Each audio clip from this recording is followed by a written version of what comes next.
사람이라면 항상 갔다. 근데 이제 이 뜻도 몰라. 걱정할 필요가 없어요. 플러스 알파만 잘하면 성적을 올릴 수 있겠죠. 여기 선사시대부터 해서 현대사까지 무조건 이거 나옵니다. 내 생각 이번에는 뭐 X이 나올 것 같아. 그래서 아마 수능 준비하시는 분들은 전환길이가 누구지라고 하시면 모르겠는데 EBS 방송 강의 제가 할 때 100명 넘는 중에 1등 했어요. 2011년 이후에 처음으로 수능 강의를 지금 해주시는 거예요. 근데 이제 오늘은 제가 어떻게 할 거냐 하면은 그래서 여러분들한테 최소 시간 투자해서 본인이 맞고자 하는 점수보다 한두 등급 올려주는 것은 요 1시간 안에 가능해요. 그래서 여기 선사시대부터 해서 현대사까지 한번 쫙 정리 한번 해보도록 할게요. 자, 첫 번째 가겠습니다. 바로 선사시대부터 시작합니다. 1번 문항이 선사시대입니다. 작년에는 신석기, 재작년에는 구석기가 나왔어요. 그럼 올해는 제 생각에 청동기 시대가 나올 가능성이 클 것 같아요. 선사시대 하면 뭐죠? 보통 구석기, 그 다음에 신석기, 그 다음에 청동기 이렇게 하지 않습니까? 구석기 시대는 말 그대로 오래된 석기를 사용할 때였으니까 당연히 기본적인 도구는 뭐 나오겠습니까? 뗀석기가 나오겠죠. 뗀석기. 돌을 떼어내서 사용하는 주먹도끼라든가 이런 게 나올 거고 사진 자료가. 신석기는 요거보다 조금 더 진화되니까 뭐겠습니까? 떼어낸 석기를 그렇죠. 갈아서 쓰는 간석기가 나오겠죠. 그죠? 그리고 청동기는 말 그대로 이제 뭐죠? 청동 제품 뭐 비파형 동금이 시험에 실릴 겁니다. 또 사진으로 나올 수 있는 게 주거 공간이 나올 수 있거든. 주거. 구석기 시대 주거는 어디겠습니까? 동굴이겠죠. 동굴. 동굴이나 막집이고 신석기 시대 오게 되면 땅을 움푹 팠는 원형의 움집에서 플러스 지붕을 덮고 벽을 만들고 땅을 움푹 팠다고 움집이라고 불러요. 청동시대도 움집은 움집인데 직사각형이 되고 아무래도 평수가 넓어지겠죠. 네. 집자리 규모가 좀 커집니다. 네네네. 그 다음 제일 중요한 게 뭐 먹고 살았을까에 대해서 경제생활이죠. 먹고 사는 문제. 경제에 대해서 구석기 시대 사람들은 수렵과 채집이죠. 그리고 보통 사진 자료가 제시되면 뭐 나오죠? 사냥하는 거라든가 열매 따먹는 거. 수렵과 채집 경제 이런 말 하거든요. 이동 생활이고. 네. 자, 근데 수렵 채집하다 신석기 때 오게 되면 뭐가 달라지죠? 농경 시작되죠. 이제 이동하지 않아도 먹을 게 있습니다. 담아두는 그릇이 필요하죠. 흙을 불에다 굽어서 만드는 그릇이 바로 토기 아닙니까? 토기. 네. 그래서 우리가 신석기 시대부터는 토기가 나타난다 해서 우리 보통 시험에 실리는 거는 필살물 토기가 실려요.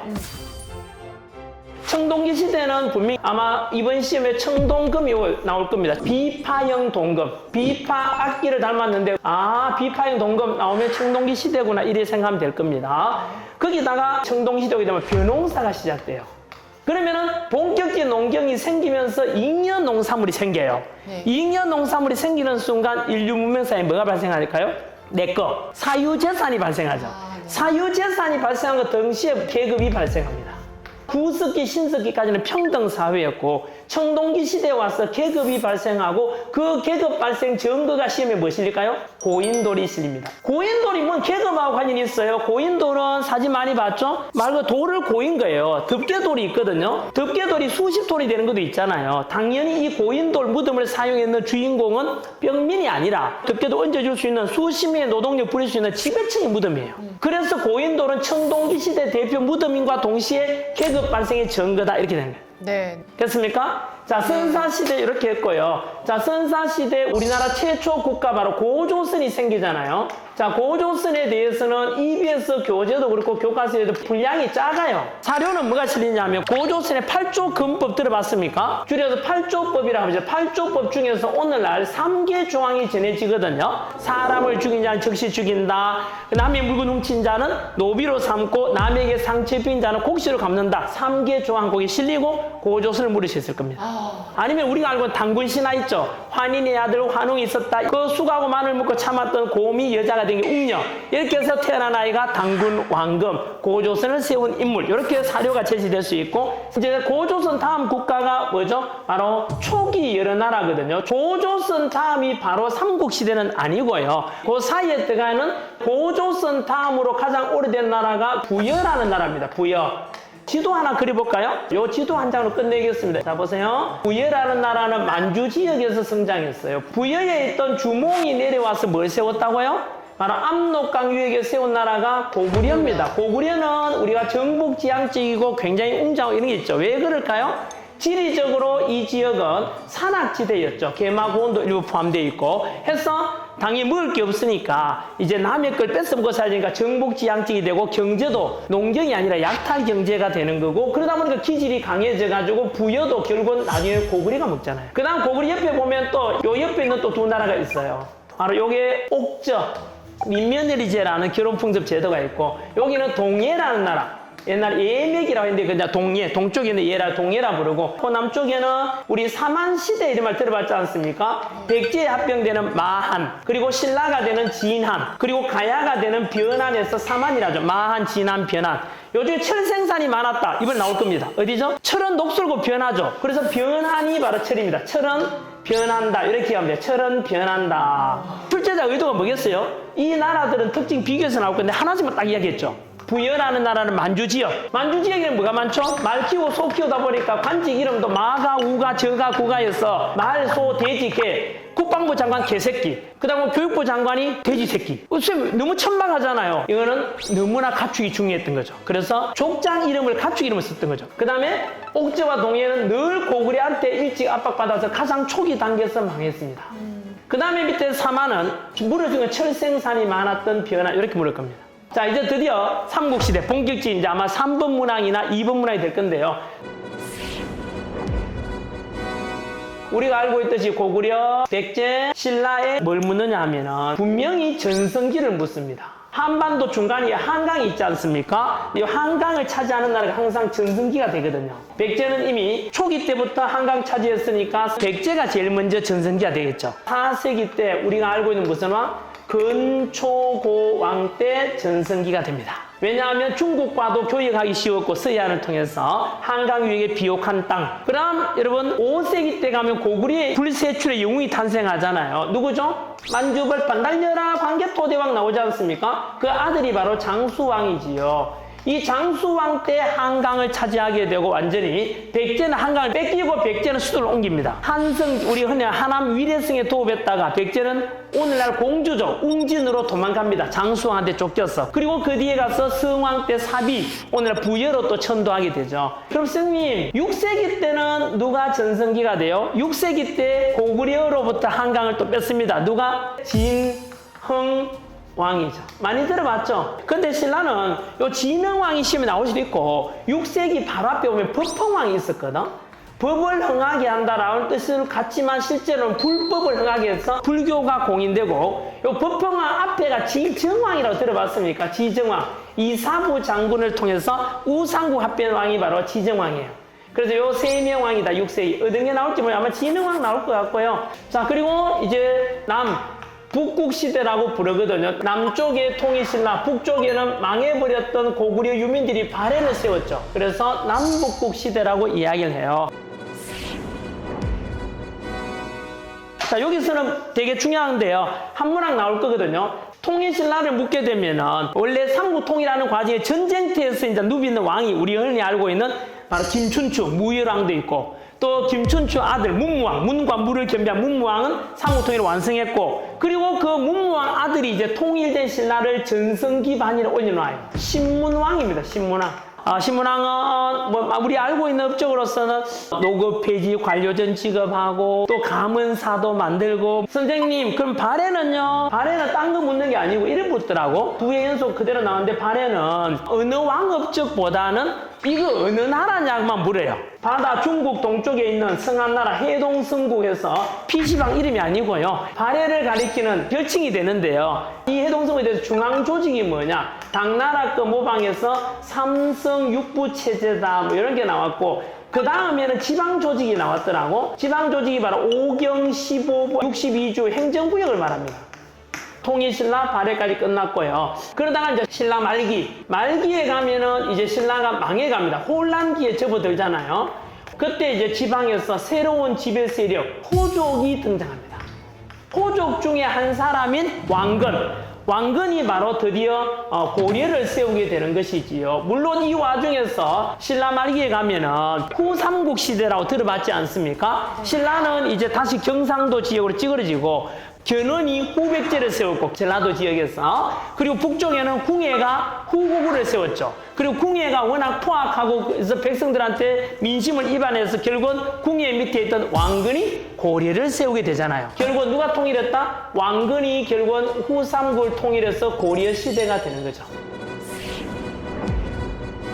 고려는요, 총 34명의 왕이 나오거든요. 근데 34명 중에서 딱 4명만 나와요. 태조 왕건 묻거나, 그래서 4대가 광종이거든요. 6대가 성종이거든요. 성종. 그리고 고려는 안타깝게도 몽골이 세운 원나라 지배를 거의 100년 가까이 영향을 받아요. 그러다가, 나는 원나라 싫어. 반원 자주 정책을 펴는 사람. 공민왕이죠. 31대 공민왕에서 이렇게 해서 아마 4왕 중에서 주로 물을 것 같아요. 고려 세운 태조 왕건은 알다시피 왕건이 고려를 혼자 세운 게 아니라 호족들하고 연결했기 때문에 호족들 딸하고 정략 결혼해서 우리 역사상 가장 왕비가 많은, 그러니까 29이나 되고, 이때 왕씨와 왕족들을 상징하거든요. 사성 정책이라 해서 줄 사자인데 왕씨 성을 부여하거든요. 그리고 지방 호족들을 통제해야 될 거 아니에요. 호족들을 통제 회유하기 위해서 뭐 사신관과 기인제 등을 했다면은,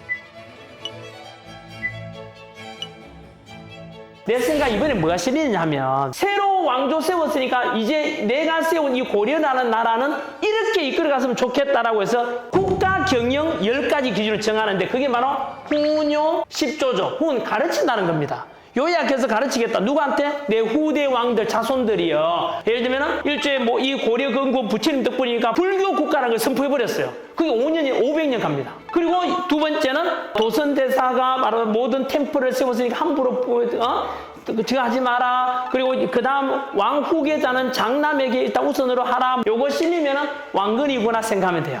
자, 그리고 이제 여기 4대 광종이거든요. 광종은 원래 빛광자를 쓰는데 미친 왕이 미친. 뭐에 미쳤는데요, 선생님? 왕권 강화에 미쳤습니다. 왜냐하면 아까 태조는 많은 호족들과 연대를 했다 그랬죠. 하지만 이제 나라 세우는데 어느 안정되니까 이제 아장되는 겁니다. 공신들이고 이제 호족들. 그래서 그 왕권 강화하는 방법으로 우리 역사상 과거제 실시가 바로 광종이 실시한 거죠. 과거제가 왜 왕권 강화예요? 과거는 실력으로 승부하는 거잖아요. 뽑아주면 왕 덕분이잖아요. 과거 시작하기 전에는 가문이었거든. 아버지가 벼슬하면 자기도 벼슬하게 돼서 조상덕으로 벼슬했다면 이제는 실력에서 왕이 뽑아주니까 당연히 왕에게 충성하게 되는 거예요. 자, 그 다음 성종 들어갔잖아요. 성종은 항상 이룰 성자 쓰거든요. 바로 통치 조직이 정비된 사람이에요. 통치 조직이 이제 이루어졌다 해서 요 성종까지가 항상 초기예요. 아마 시험에 실린다면 요거 실릴 거예요. 시무 28조가 실릴 겁니다, 이번에. 자, 최성로라는 사람이 건의했는 거거든요. 말 그대로 행정에 관한 28가지의 개혁안 이 뜻입니다. 이걸 반영해서 통치 조직을 다 정비했다. 이렇게 이해하면 됩니다. 자, 그 다음 공민왕은 요 앞에 왕이 충충충주 6명 왕 들어봤습니까? 충렬왕, 충선왕, 충해, 충목, 충제에서 원나라에 충성한다는 뜻이에요. 그래도 공민왕은 충제 안 들어갔잖아요. 공민왕 공주가 노국공주거든요. 노국공주는 원나라 공주라는 뜻이에요. 근데 이 노국공주가 친정 아빠를 배신한 거야. 둘이 합쳐서 반원 자주정책을 하거든요. 원나라에 반대하고 이제 원나라 지배로 벗어나겠다. 반원 자주 정책을 취한다는 남편의 뜻을 알고 노국공주가 그걸 적극적으로 서포트해 줍니다.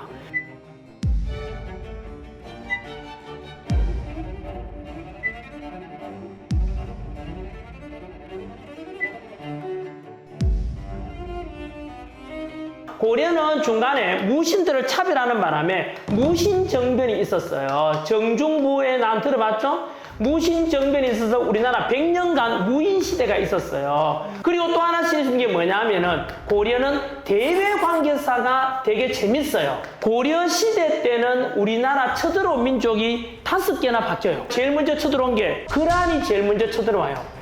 1차 단반도 살라 서희의 강동육주가 실릴 수 있어요. 3차 때는 누구죠? 강감찬에 뭐가 있죠? 귀주대첩. 요게 실릴 수도 있고요. 두 번째는 거란이 좀 약해지니까 여진족이 등장. 여진족. 윤관 장군 들어봤죠? 윤관이 기병을 주력으로 하는 특수부대를 만드는데 별무반 편성 들어봤나요? 별무반에서 신기군, 신보군, 항마군 만들어서 바로 여진 정벌 하잖아요. 헷갈리면 이렇게 하면 돼요. 거란이니까 기억, 강감찬, 귀주, 강원도에 있는 귀주에서 큰 승리. 윤관은 동그라미죠. 여진 동그라미죠. 오, 좋다. 됐죠? 예. 그 다음에는 또 어느 새끼가 쳐들어오죠? 몽골이 쳐들어, 몽골. 몽골 쳐들어갈 때 도읍지를 옮기죠. 어디로 옮깁니까? 강화도에서 한 40년 가까운 천도성을. 왜냐하면 몽골 기병이잖아.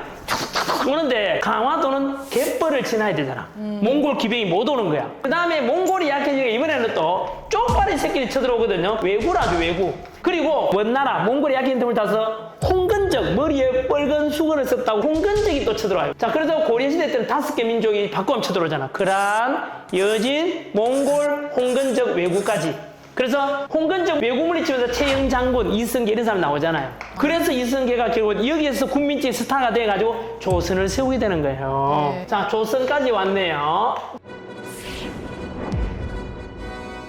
이승계가 조선을 세웠잖아요. 이때 이제 바로 엘리트 지식인이 정도전이라고 있었죠.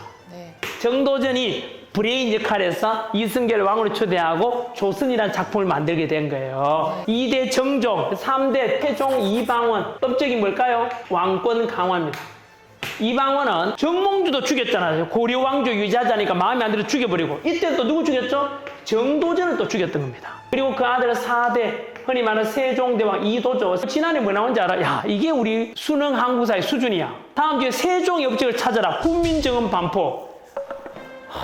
야, 그거 못 맞히면 그걸, 그럼 훈민정음을 빌게이츠가 만들었겠냐? 야, 말이 되냐? 아마 시험에 실린다면 여기 실리겠죠? 처국이 사진 나오고, 자경루, 즉 물시계, 그리고 앙불구, 해시계 이런 게 실리고 뭐 물을 수도 있습니다. 그 다음에는 여러분 7대 세조입니다. 요 세조는 역시 왕권 강화하거든요. 고려도 조선도 성종이라는 왕이 있다 그랬지. 성종. 통치조직정비, 요때도 통치조직정비. 선생님 뭐였어요? 이 사람은 우리가 다 알고 있는 경국대전. 조선왕조 500년이 갈 법전, 경국대전을 반포하게 되죠. 여기까지가 조선 초기.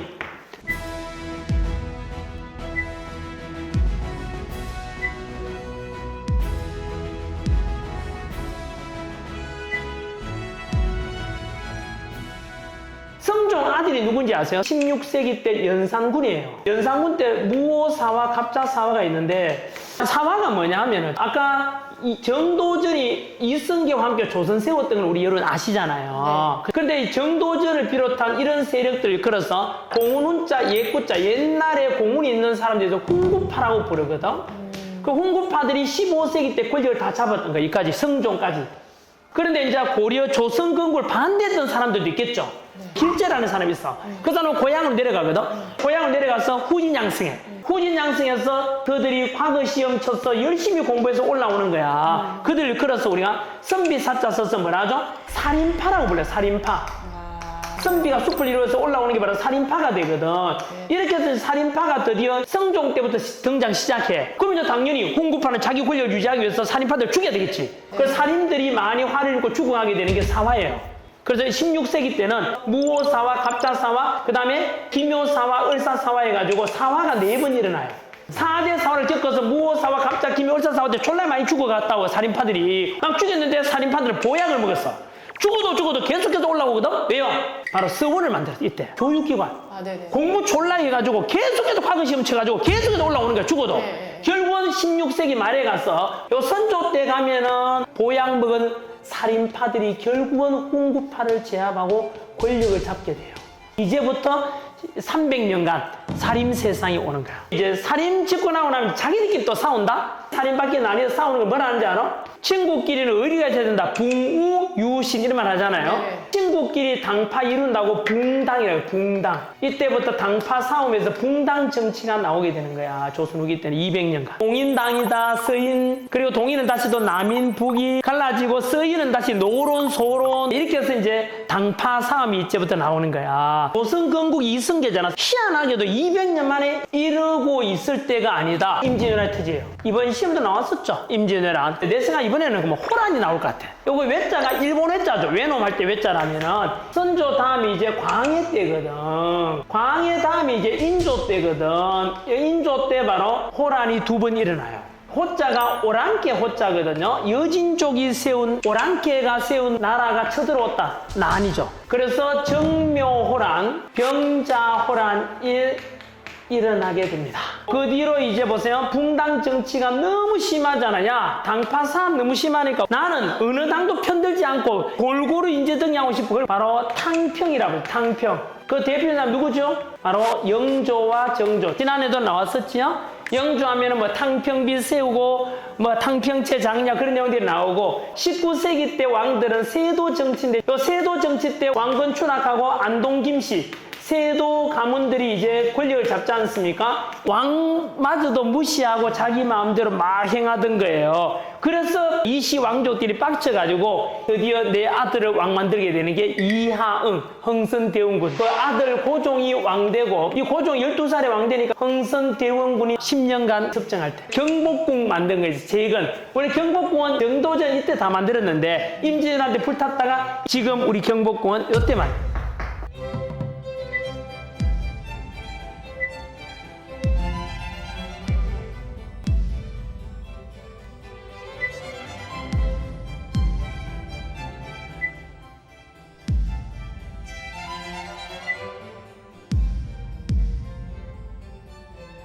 이제 드디어 강화도 조약을 통해서 문호 개방이 돼요. 문호 개방되는 것부터 우리가 근대 사회의 전개라고.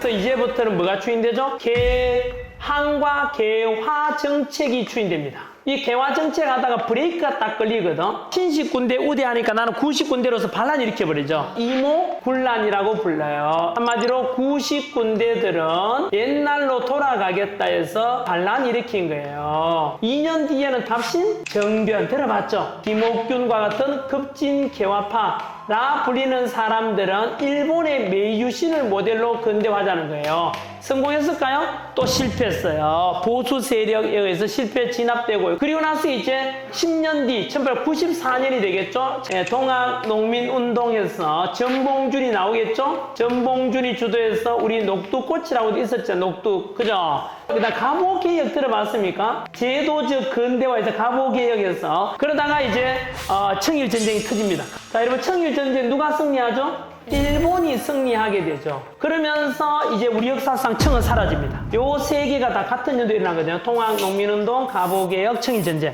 그럼 결국은 이제 조선은 누가 먹죠? 청은 사라지니까 일본이 먹겠죠. 그런데 일본 혼자 먹을 수는 없지 해서 바로 누가 브레이크를 걸죠? 러시아가 브레이크를 겁니다. 96년에 아관 파천에서 우리나라 왕이 러시아 공사관을 아관이라 하거든요. 자 그러면은 여러분 러시아가 입지가 강화되니까 일본 입장에서는 전쟁 이겨놓고 남는 게 없죠. 그래서 이제 10년간 전쟁 준비해서 다시 무슨 전쟁? 1904년 러일 전쟁이 터져요. 자 러일 전쟁에서 누가 이기죠? 또 일본이 결국은 승리합니다. 역시 러일 전쟁도 아까 청일전쟁처럼 조선 차지하기 위한 싸움이에요. 일본이 승리, 일본 승리. 그렇지 경쟁자 없잖아요 이제. 청 사라지고 러시아 사라졌으니까 여기 일본 승리하자마자 바로 조선을 식민지화하잖아. 그게 바로 1905년 우리가 다 알고 있는 무슨 조약? 을사조약. 조선 차지하기 위한 통감부 설치하고 이또 이루부미가 이제 와서 통감으로서 조선을 식민지화해 가고 있어요. 을사조약 개 억울하죠. 고종이 사인을 안 했거든. 그래서 비준 안 했기 때문에 너무 억울해서 고종은 헤이그에다 특사 파견했죠. 헤이그 특사 파견했는데 결국은 우리가 을사조약이 맺어져서 외교권도 빼앗겨서 힘이 없어. 결국은 실패 끝나고 난 뒤에 고종이 일본 몰래 헤이그 특사 보냈다고 해서 일본 놈들이 고종을 강제 끌어내려. 마지막 황제 누구? 순종이 이제 3년간 통치하다가 1910년 끝났죠. 한일 병합조약이죠. 경술국치라 불린 한일이 이제 식민지로 전락해서 지금부터 35년간 우리는 일제 식민지가 되는 거죠. 이제부터 이제 일제강점기잖아. 일제강점기. 요 시기는 선생님 공부를 어떻게 하면 돼요? 무조건 이거 나옵니다. 10년 단위로 묶으라 그러거든. 10년 단위로. 왜요? 10년 단위로 일제 통치 방식이 달라져요. 총 10년 내는 무슨 통치? 바로 무단 통치에서 어느 누구도 식민지 저항 못하도록 공포감 조성하는 게 무단 통치예요. 교사가 수업 들을 때 칼 차고 제복 입고 들어와요. 졸고 있으면 야! 조센징 이래서 칼을 목에 갖다 대는 이게 바로 10년대 무단 통치의 상징이에요. 과연 10년대 무단 통치는 성공했을까요? 식민지 조선인들의 어마어마한 저항에 부딪힙니다. 그게 바로 다 알다시피 10년대 지금 넘어가는 사이에 1919년 김인현 3.1 운동이 일어나게 되죠. 대한민국 임시정부가 수립된 것도 이때입니다. 3.1운동 계기로. 3.1운동이라는 재앙에 부딪히게 되자 일제는 이제 뭐하죠? 좀 부드러운 통치로 바뀌는 게 20년대 무슨 통치? 문화 통치로 바뀌어요. 문화 통치. 언론, 출판, 집회, 결사도 자유한다 하지만 실제로는 이거는 바로 민족 이간하는 거예요.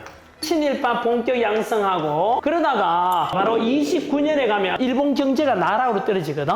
그게 세계적으로 이 당시에 아시죠? 대공황이 일어나서 일본 경제가 어려워져. 경제 어려지니까 전쟁 선택에서 바로 이 식민지 조선에 대해서는 뭐 했을까요? 민족 말살 정책을 했죠. 창씨개명 들어봤죠? 우리 이름과 성도 다 없애는 이유가 민족 말살하기 위해서. 그 외에도 한국 신민서사 함송시키고 신사 참배 이런 말들이 다 이때 나오는 거예요. 병참 기지로 조선이 이용당해요. 전쟁 물자 보급지. 그리고 여러분 이때 들어봤나요? 국가총동원법이 나와서 인적, 물적 자원 수탈이 돼요. 인적 수탈이 뭐 있는지 아세요? 징용, 징병, 여자 정신대 건물형, 학도병 다 이때 나오는 거예요. 전쟁에 동원하기 위해서. 물적 수탈에는 뭐예요? 쌀과 쇠붙이, 공출, 농사지면 다 가져가요. 왜? 전쟁 물자로 써야 되니까. 여기에 30년대에 나오는 거예요. 이것만 알아도 한 문항 마칩니다. 그 다음에는 이제 광복 이후를 뭐라 부르죠? 우리 역사상 현대사라고 부르죠. 현대사에서는 뭘 묻느냐? 첫 번째는 우리가 광복 언제 됐죠? 45년 8월 15일이죠. 그죠? 그런데 광복은 되었지만은 우리나라 정부가 수립되는 초대 대통령 이승만 대통령 되는 거는 48년 8월 15일입니다. 그러면 선생님 3년간 공백이 생기잖아요. 요 3년간 바로 우리나라 38선 이북에는 소련이 와서 통치하고요. 남쪽에는 미국 군인이 와서 3년간 통치하는 것을 미군정이라고 불러요. 그러다가 유엔에서 야 선거해가지고 알아서 결정해서 우리나라 당군 이래 최초로 5.10 총선거라고 들어봤어요? 이 선거를 통해서 드디어 이승만 정부까지 가게 된 거예요. 자, 지금 되고 난 뒤에 우리나라는 또 한 번 실행 겪죠. 안타깝게도 이승만 대통령이 되고 난 뒤 2년 만에 6.25 전쟁을 만납니다. 3년간 전쟁 치거든. 그리고 53년 휴전협정이 체결돼요. 그게 오늘날까지 유효하고요. 이승만 다음에 누구죠? 1공화국. 2공화국은 장면 정부라고 들어봤습니까? 네, 장면 총리가 주도하는 이런 2공화국이 있고 3공화국은 바로 5.16 군사정변 일으켜서 나오는 박정희 시대가 오게 돼요.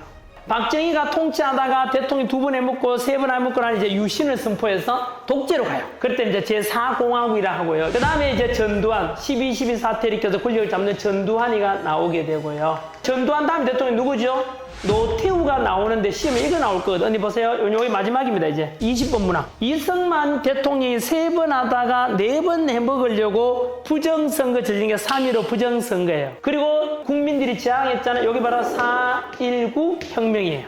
그 이승만 대통령이 쫓겨나게 돼요. 그리고 박정희 다음에 이제 전두환이가 등장한 요 과도기에 뭐가 있었죠? 5.18 광주 민주화 운동이 일어나요. 자, 그리고 나서 이제 마지막 전두환하고 노태우 사이에 국민들이 직접 선거하자 해가지고 이때 6월 민주화 운동이 일어나거든. 그래서 4월, 5월, 6월이에요. 3대 민주화 운동. 그렇게 공부하면 아마 현대사 마칠 거고요. 여기까지 하도록 하죠. 와. 감사합니다. 여러분들에게 수능 등급 올리는 데 도움이 됐으면 좋겠고 한 번 더 감사드립니다. 감사합니다. 스태프분들도 다 고맙습니다. 네. 와, 요거는 정말 최초로 시도해보는 건데 삼각함수의 사인이 뭔지도 모르는 친구들 설명 한번 듣고 풀어내는 것을 도전 한번 해보도록 하겠습니다. 삥 돌아서 가는 세변과 항박 중에서 여기서 만들 수 있잖아. 만들 수 있어요. 만들 수 있어.